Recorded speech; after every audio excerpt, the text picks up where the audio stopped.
আসসালামু আলাইকুম রহমতুল্লাহি ওয়া বারাকাতুহু। ইন্নাল হামদুলিল্লাহ ওয়াসসালাতু ওয়াসসালামু আলা মান লা নাবিয়্যা বা'দা। দেশ ও প্রবাসে কাছে কিংবা দূরে যারা আজকে ভিডিওটি দেখছেন বা শুনছেন সকলকেই আন্তরিক মোবারকবাদ। দেখতে দেখতে আমাদের মাঝে আমাদের সেই কাঙ্ক্ষিত মাসটি আমাদের সামনে উপস্থিত হতে যাচ্ছে। যে মাসটি মহান রব্বুল আলামিনের এক গুরুত্বপূর্ণ ইবাদতকে ঘিরে রেখেছে, আর সেটি হলো হজ্জে বাইতুল্লাহ। আর কিছুদিনের মধ্যেই আমাদের মাঝে সেই মাসটি উপস্থিত হবে এবং আল্লাহ রাব্বুল আলামিন যাকে তৌফিক দান করবেন সেই পারবে আল্লাহ রাব্বুল আলামিনের সেই ঘর জিয়ারত করতে, সেই ঘর তাওয়াফ করতে। একমাত্র সেই ব্যক্তিই পারবেন। কিন্তু আল্লাহ রাব্বুল আলামিন কোরআনুল কারীমের ভিতরে হজ ফরজ হওয়ার ব্যাপারে আল্লাহ রাব্বুল আলামিন পবিত্র কালামুল্লাহ শরীফের ভিতরে সূরা আলে ইমরানের ৯৭ আয়াতের ভিতরে আল্লাহ রাব্বুল আলামিন বলেন, ওয়ালিল্লাহি আলান নাসি হিজ্জুল বাইতি মান ইসতাতাআ ইলাইহি সাবিলা ওয়া মান কাফারা ফা ইন্নাল্লাহা গনিয়্যুন আনিল আলামিন। আল্লাহ রাব্বুল আলামিন মানব জাতিকে লক্ষ্য করে বলেন যে তোমরা তোমাদের পথ চলার সক্ষমতা থাকলে পথ চলার সক্ষমতা থাকলে তোমরা হজ করো। এই আয়াতের ভিতরে আল্লাহ রাব্বুল আলামিন মানুষদেরকে লক্ষ্য করে হজ্জে বাইতুল্লাহ করার নির্দেশ দেন। অপরদিকে রাসূল আকরাম সাল্লাল্লাহু আলাইহি ওয়াসাল্লাম তার পবিত্র জবানের মাধ্যমেও এই হজ করার কথা তিনি বলে গিয়েছেন। হাদিসটি আবু হুরায়রা রাদিয়াল্লাহু তাআলা থেকে বর্ণিত। قال رسول الله صلى الله عليه وسلم يا أيها الناس قد فرض الله عليكم الحج فحجوا। এই হাদিসের ভিতরেও রাসূল আকরাম সাল্লাল্লাহু আলাইহি ওয়াসাল্লাম হজ করার জন্য বলেছে। যাদের উপর হজ ফরজ হবে তারা যেন হজ করে নেয়। এই আয়াত এবং হাদিসের মাধ্যমে আমরা জানলাম যে যারা সক্ষম তারা যেন হজ আদায় করে, আল্লাহ রাব্বুল আলামিনের ঘর তাওয়াফ করে। অপর এক আয়াতের ভিতরে আল্লাহ রাব্বুল আলামিন মানুষদেরকে হজের জন্য একত্রিত হতে বলেছেন। আল্লাহ রাব্বুল আলামিন বলেন, ওয়াআযযিন ফিন নাসি বিল হজ্জি ইয়াতুকা রিজালান ওয়া আলা কুল্লি যামিরিন ইয়াতিনা মিন কুল্লি ফাজ্জিন আমিক লিয়াশহাদু মানাফিআ লাহুম ওয়া ইয়াযকুরু ইসমাল্লাহি ফি আইয়ামিন মা'লুমাত আলা মা রাযাকাহুম মিন বাহিমাতিল আনআমি ফাকুলু মিনহা ওয়া আত'ইমুল বাঈসাল ফাকির।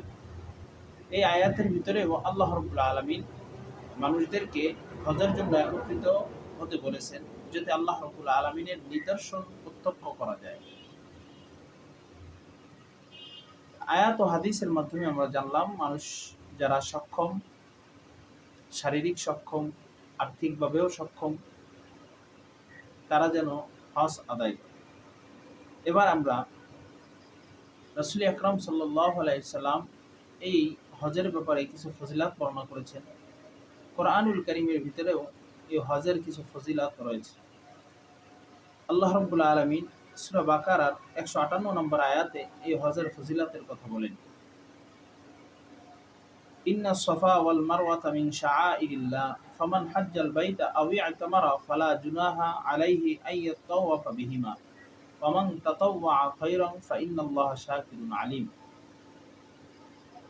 এই আয়াতের ভিতরে আল্লাহ রাব্বুল আলামিন বলেছেন সাফা এবং মারওয়া এটি আল্লাহ তাআলার একটি নিদর্শন স্বরূপ। ফামান হাজ্জাল বাইতা আও ইতামারা ফালা জুনাহা আলাইহি, যারা হজ এবং উমরা করে ফালা জুনাহা আলাইহি তাদের কোনো গুনাহ থাকে না। ওয়া মান তাতাওয়া আইয়াতাওয়াফা বিহিমা ওয়া মান তাতাওয়া খায়রান, আর যে ব্যক্তি স্বেচ্ছায় কোনো নেক কাজ করে তার প্রতিদান সে অবশ্যই পাবে, তার প্রতিদান তার মতোই উত্তম হবে। এই আয়াতের ভিতরে আল্লাহ রাব্বুল আলামিন যারা হজ এবং উমরা করবে তাদের ফজিলাত বর্ণনা করেছে। অপরদিকে রাসূল আকরাম সাল্লাল্লাহু আলাইহি সাল্লাম হাদিসের ভিতরেও এই হজের বিভিন্ন ফজিলাত বর্ণনা করেছেন। যেমনি এক হাদিস আন আব্দুল্লাহ ইবনে মাসউদ রাদিয়াল্লাহু তাআলা আনহু থেকে বর্ণিত, রাসূল আকরাম সাল্লাল্লাহু আলাইহি সাল্লাম বলেন, তাবিউ বাইনাল হজ্জি ওয়াল উমরাতি ফাইন্নাহুমা ইয়ানফিয়ানিল ফাকরা ওয়াজ যুনুব কামা ইয়ানফিল কিরু খবুসাল হাদিদু ওয়াজ যাহাবি ওয়াল ফিদ্দা ওয়ালাইসা লিল হজ্জাতিল মাবরুরাতি সাওয়াবুন ইল্লাল জান্নাহ। রাসূল আকরাম সাল্লাল্লাহু আলাইহি সাল্লাম এই হাদিসের ভিতরে যারা হজ করবে তাদের ফজিলত বর্ণনা করেন এবং আদেশ করেন, তাবিউ বাইনাল হজ্জি ওয়াল উমরা, যে তোমরা হজ এবং উমরা একই সাথে আদায় করো। হজ এবং উমরা একসাথে আদায় করো। তাবিউ, তোমরা একই সাথে আদায় করো। বাইনাল হজ্জি ওয়াল উমরা, হজ এবং উমরা। ফাইন্নাহুমা ইয়ানফিয়ানিল ফাকরা ওয়াজ যুনুব, কেননা এই হজ এবং উমরা আদায় করলে কি ফায়দা সেটি বর্ণনা করতেছেন। ইয়ানফিয়ানিল ফাকরা ওয়াজ যুনুব, যে এই দুইটি আদায় করলে, একই সাথে আদায় করলে তোমাদের দারিদ্রতা মোচন হয়ে যাবে, দারিদ্রতা দূর হবে। দ্বিতীয়ত ওয়াজ যুনুব, এবং তোমাদের গুনাহসমূহ ক্ষমা করা হবে। কামা ইয়ানফিল কিরু খবুসাল হাদিদ, রাসূল আকরাম সাল্লাল্লাহু আলাইহি সাল্লাম উদাহরণের মাধ্যমে উম্মতে মুহাম্মাদীদেরকে তিনি বুঝাচ্ছেন যে কিভাবে তোমাদের গুনাহগুলো ক্ষমা করা হবে। সেই উদাহরণ দিতে গিয়ে তিনি বলেন, কামা ইয়ানফিল কিরু, যেভাবে একটি লোহার রেত অথবা একটা লোহার টুকরা দ্বারা খবুসাল হাদিদ, যে একটি লোহাকে পরিষ্কার করা হয়, ওয়াজ যাহাবি ওয়াল ফিদ্দা, এবং স্বর্ণ রূপাকে পরিষ্কার করা হয়, ঠিক তদ্রূপভাবে হজ এবং উমরা একসাথে আদায় করার দ্বারা তোমাদের গুনাহসমূহকেও সেভাবে পরিষ্কার করা হবে, তোমাদের গুনাহসমূহকেও সেভাবে মাফ করা হবে, একেবারে পুত পবিত্র করা হবে। এরপরে রাসূল আকরাম সাল্লাল্লাহু আলাইহি সাল্লাম হজের ফজিলত বলতে গিয়ে তিনি বলেন, ওয়ালাইসা লিল হজ্জাতিল মাবরুরাতি সাওয়াবুন ইল্লাল জান্নাহ, যেই ব্যক্তির হজ কবুল হবে একমাত্র তার প্রতিদানই হবে জান্নাত। সুবহানাল্লাহি ওয়া বিহামদিহি। কত বড় একটা ফজিলত! যে ব্যক্তির হজ আদায় হয়ে যাবে, হজ আল্লাহ রাব্বুল আলামিনের দরবারে কবুল হয়ে যাবে, তার একমাত্র প্রতিদানই হলো জান্নাত। আল্লাহ আমাদের সকলকে এভাবে হজ্জে মাবরুর আদায় করার তৌফিক দান করুন, আমিন। রাসূল আকরাম সাল্লাল্লাহু আলাইহি সাল্লাম অপর এক হাদিসের ভিতরে তিনি বলেন যে, আরো স্পষ্ট করে বলেন যে যারা হজ করবে, যাদের হজ কবুল হবে, তারা আরো কি ফজিলত পাবে সে ব্যাপারে তিনি বলেন। হাদিসটি আবু হুরায়রা রাদিয়াল্লাহু তাআলা থেকে বর্ণিত। قال رسول الله صلى الله عليه وسلم من حج لله فلم يرفث ولم يفسق رجع كيوم ولدته امه। এই হাদিসের ভিতরে বলেন, যদি কোনো হজকারী দুইটি কাজ ছেড়ে দেয়, দুইটি কাজ ছেড়ে দিয়ে হজ আদায় করে, তার ফজিলত কি হবে তিনি বলেন, মান হজ্জা লিল্লাহি ফালাম ইয়ারফাস ওয়ালাম ইয়াফসুক, যে ব্যক্তি হজ করতে গিয়ে স্ত্রী সহবাস করবে না, স্ত্রীর কাছে যাবে না, স্ত্রীর সাথে মজা মস্তি করবে না, ওয়ালাম ইয়াফসুক, এবং ফিতনা ফাসাদ করবে না, মারামারি কাটাকাটি গালাগালি কোনো প্রকার দ্বন্দ্ব করবে না, সুষ্ঠুভাবে হজ আদায় করবে, রাজাআ কায়াউমিন ওয়ালাদাতহু উম্মুহু, সে যেন একটি নবজাতক শিশু যে সবেমাত্র দুনিয়ার জমিনে ভূমিষ্ঠ হয়েছে, দুনিয়ার জমিনে পদার্পণ করেছে, এই শিশুর যেমন কোনো দোষ থাকে না, কোনো দুনিয়ার নাপাকি থাকে না, সে যেভাবে পবিত্র, তার আমলনামায় কোনো গুনাহ নেই,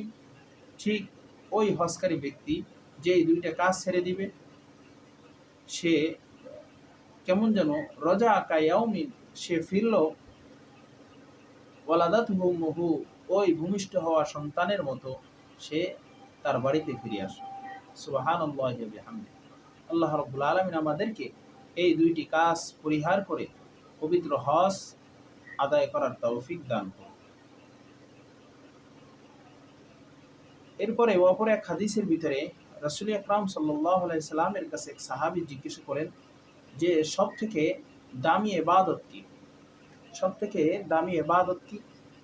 রাসূল আকরাম সাল্লাল্লাহু আলাইহি সাল্লাম এক হাদিসের ভিতরে বলেন, যে হাদিসটি আবু হুরায়রা রাদিয়াল্লাহু তাআলা থেকে বর্ণিত, ক্বালা সুইলা রাসূলুল্লাহ সাল্লাল্লাহু আলাইহি সাল্লাম আইয়ুল আমালি আফযল। এক গ্রাম্য সাহাবী রাসূল আকরাম সাল্লাল্লাহু আলাইহি সাল্লামের কাছে প্রশ্ন করলেন, আইয়ুল আমালি আফযল, যে সবথেকে উত্তম আমল কি, এটা আপনি বলে দেন। রাসূল আকরাম সাল্লাল্লাহু আলাইহি সাল্লাম বলেন, ক্বালা ঈমানু বিল্লাহি ওয়া রাসূলিহি, সর্বপ্রথম আল্লাহ এবং রাসূলের প্রতি ঈমান আনয়ন করা, এটা হলো গুরুত্বপূর্ণ ইবাদত, গুরুত্বপূর্ণ আমল, সবথেকে উত্তম আমল। কিলা সুম্মা মাযা, এরপর তিনি আবার বলেন, এরপরে উত্তম কোন আমল? রাসূল আকরাম সাল্লাল্লাহু আলাইহি সাল্লাম বলেন, ক্বালা আল জিহাদু ফি সাবিলিল্লাহ, আল্লাহ তাআলার রাস্তায় জিহাদ করা, আল্লাহ তাআলার জন্য জিহাদ করা, এটা হলো সবথেকে উত্তম আমল। এরপরে ওই সাহাবী আবার বলেন, কিলা সুম্মা মাযা, এরপরে কোন আমল সবথেকে বেশি উত্তম? আল্লাহর হাবিব বলেন, ক্বালা হাজ্জুন মাবরুরুন, আল্লাহর হাবিব সাল্লাল্লাহু আলাইহি সাল্লাম বলেন, হজ্জে মাবরুর, অর্থাৎ কবুল হজ, যে ব্যক্তি কবুল হজ আদায় করলো সে সব থেকে উত্তম আমল করলো, ভালো আমল করলো। আমরা এই কিছু হাদিসের মাধ্যমে, কিছু আয়াতের মাধ্যমে আমরা জানলাম যারা সক্ষম তাদের উপর হজ ফরজ, এবং হজ সম্পর্কে হজের কিছু ফজিলত আয়াত এবং হাদিসের মাধ্যমে আমরা জানলাম। আল্লাহ রাব্বুল আলামিন আমাদের সকলকে হজ্জে মাবরুর করার তৌফিক দান করুক। হতাশ হওয়ার কিছু নেই, যাদের অর্থ সম্পদ নেই তারাও আশা করব যেন এই সামনের সেই হজের মৌসুমেই যেন আপনি আমি হজ করতে পারি, এই আশা যদি অন্তরের ভিতরে রাখতে পারি, অবশ্যই আল্লাহ রাব্বুল আলামিন, কারণ আল্লাহ রাব্বুল আলামিনের কাছে অর্থ সম্পদের অভাব নেই, মালের অভাব নেই। আপনার আমার মনের ইচ্ছা যদি দৃঢ় হয়, আপনার আমার মনের ইচ্ছা যদি শক্তিশালী হয়, একনিষ্ঠভাবে আল্লাহ তাআলার জন্যই হতে পারে, আল্লাহ রাব্বুল আলামিন আপনার আমার এই ইচ্ছা শক্তিকে আল্লাহ রাব্বুল আলামিনের কুদরতি দ্বারা ব্যবস্থাপনা স্বয়ং আল্লাহ তাআলাই করতে পারেন। এই জন্য দৃঢ় ইচ্ছা নেওয়া, দৃঢ় আশা করা, আল্লাহ রাব্বুল আলামিনের কাছে বেশি বেশি দোয়া করা, আল্লাহ রাব্বুল আলামিন যেন আমাদের সকলকে ওই কালো গিলাফদারি ঘরটি তওয়াফ করার তৌফিক দান করে। আমিন।